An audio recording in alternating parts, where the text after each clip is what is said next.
Le Talk de l'écho, épisode 5 avec Broadcast Associé. J'ai le plaisir d'accueillir avec moi aujourd'hui Thierry Maillet. Thierry Maillet qui est directeur général de OOShot, une start-up notamment dans le domaine du numérique, du digital et de la photographie.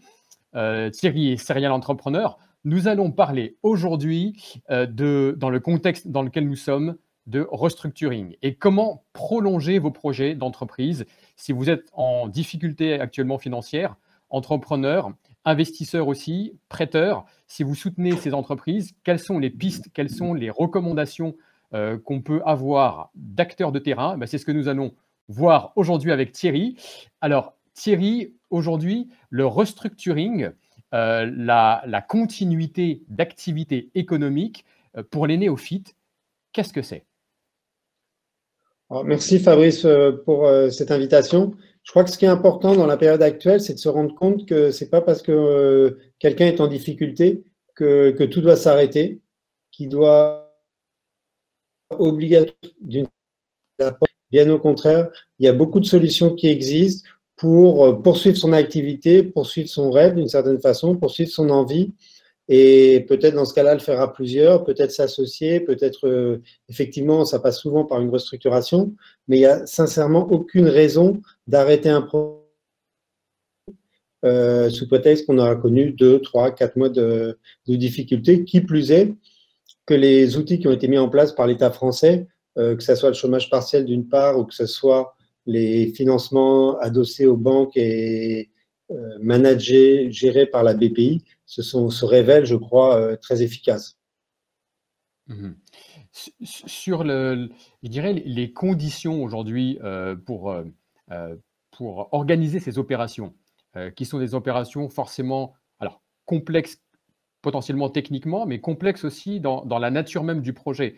Quand on est un entrepreneur, surtout dans la situation actuelle, où on peut avoir des difficultés de trésorerie, tu as cité le plan garanti par l'État, les aides et les prêts également de la BPI, on est dans une situation assez inconfortable. De quel expert doit-on s'entourer? Quelle est la toolbox de compétences pour nous assister? Fabrice, vous posez une excellente question. C'est évident qu'il faut avoir des experts, des avocats et des experts des modalités de la reprise d'activité. Il y a des équipes dédiées parisiennes, parce que je suis à Paris, mais je suppose en province aussi. Et je crois que c'est effectivement important de connaître ces personnes-là pour très vite pouvoir réagir. Moi-même, je sais qu'une fois, j'avais demandé à un avocat, il m'a dit non, j'ai jamais fait ça. Donc, il faut faire très attention de la restructuration qui sont faites parce que une des clés, c'est toujours la rapidité d'exécution. Sur je dirais sur le volet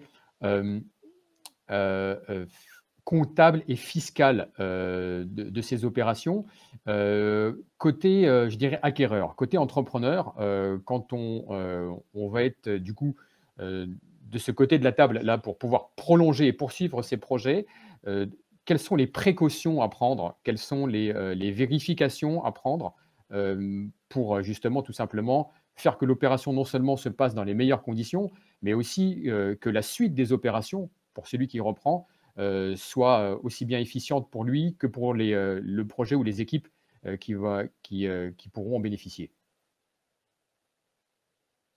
Comme je disais initialement, le préalable absolu, c'est d'être entouré d'une petite équipe, avocat, expert comptable, tout à fait au fait de la technique de la reprise d'activité. La deuxième chose, je crois, qui est très importante, une connaissance sectorielle pour pouvoir agir rapidement. Il faut, je crois, très bien connaître le secteur si on va, c'est-à-dire avoir les bons réflexes, les bons KPI en tête, parce qu'encore une fois, il faut savoir aller vite. Deuxièmement, je crois que ce qui est important, c'est ce que j'appelle un projet de offensif et de croissance, et pas seulement avoir un regard ou une approche défensive. C'est insuffisant pour mobiliser. A priori, il faut toujours associer les équipes reprises à la réussite de l'ensemble via des BSPCE et BSA.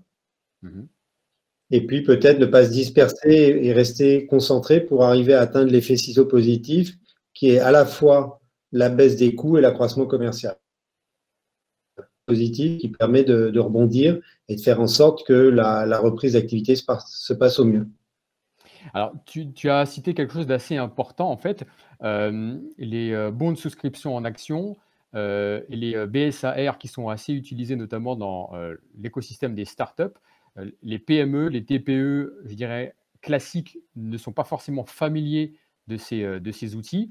Euh, Au-delà, en fin de compte, de ces termes et de ce vocable, c'est comment intéresser les équipes au partage de la valeur. C'est un point qui peut être aussi différent dans ce monde d'après. Comment repartager la valeur, engager les équipes. Tu as vu beaucoup de personnes dans la presse qui en ce moment parlent d'intéressement, parlent de participation. C'est aussi un excellent moment au moment d'une restructuration de vraiment céder l'intéressement futur aux personnes avec lesquelles auxquelles à un moment donné, qui plus est, tu peux demander un effort particulier. Mhm. Sur ce monde d'après, du coup, du partage de la valeur, quelle serait la vision, quel serait le message que tu adresses aux collègues entrepreneurs, chefs d'entreprise, j'allais dire quasiment du freelance, de l'entrepreneur individuel euh, à la SAS? C'est ce que tu disais, Fabrice. La première chose, c'est d'avoir l'idée d'une mission, d'avoir une vision partagée. C'est-à-dire de passer le temps qu'il faut pour essayer de se retrouver ensemble et d'imaginer le monde de demain et d'y associer les nouveaux qui auront été repris à travers un projet, une mission, mais aussi effectivement que ça soit sonnant et trébuchant à terme via des leviers ou des outils type BSPCE et BSA. Sur le volet également management humain, euh, quelles sont les recommandations, comment abordes-tu l'enjeu managérial, l'enjeu des équipes? On a vu le volet technique, le volet comptable, juridique, le volet d'intéressement. En termes vraiment de management humain, ce sont des personnes que par définition le repreneur ne connaît pas, des équipes avec un historique, une culture déjà d'entreprise.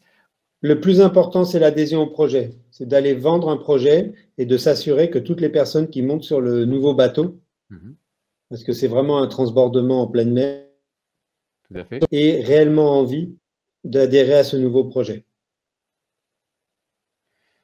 Très bien. Ben, le mot de la fin, Thierry, voilà, quel est le call to action que tu lances? Bah, le call to action, c'est véritablement, encore une fois, quand on connaît très bien son secteur d'activité, quand on se rend compte qu'il y a eu des fortes croissances, peut-être qu'il y a des entreprises qui ont vocation à un moment donné à se rassembler pour, comme je disais, bâtir un nouveau projet, bien sûr réduire les coûts de production de management, de structure, mais en même temps vers un projet particulièrement intéressant parce qu'on le voit bien, depuis déjà 1 à 2 semaines, le marché, d'une certaine façon, c'est le cas dans notre activité, repart fort. Et je subodore que ce soit le cas dans beaucoup. Et donc, il n'y a aucune raison pour vouloir tout lâcher aujourd'hui. Bien au contraire. Très bien, ben, effectivement, gardons le cap, comme tu dis, Thierry. Je vous invite, entrepreneurs aussi bien repreneurs, acquéreurs ou entrepreneurs en transition, ben, tout simplement à nous faire part de vos besoins. Nous allons vous proposer très rapidement une plateforme qui s'intitule Prête à financer, sur laquelle vous allez pouvoir accéder et publier, poster votre besoin en financement pour accélérer cette période vers un plan de continuité économique pour vos projets, pour vos équipes.